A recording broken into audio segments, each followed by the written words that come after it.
عیسائیت کو غلط عقائد رکھنے کے باوجود دنیا پر غلبہ حاصل ہے، اس کی کیا وجہ ہے؟ دنیا میں اکثر قومیں جو غالب آتی ہیں وہ غلط ہی ہو جاتی ہیں یا نہیں ہوتی، اور غلط نہ ہو تو پھر خدا کو دعا کسی کو بھیجنے کی کیا ضرورت ہے؟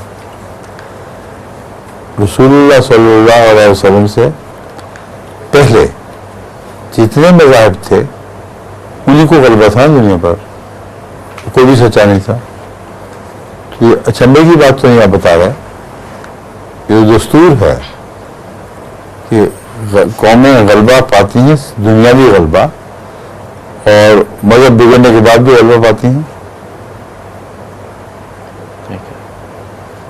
نہیں ہوتا ایسا؟ ہندوستان پہ غلبہ ہے کہ نہیں؟ بدھوں کو فارس میں بہت حصہ 72 غلبہ ہے نا، حالانکہ یہ اپنی سچائی سے خالی ہو چکے ہیں. دنیا میں کسی نے بھی غلبہ پانا ہی ہے. جب قوم بگڑ جائیں گی تو بگڑی ہوئی قوم میں غلبہ پائیں گی. ٹھیک ہے.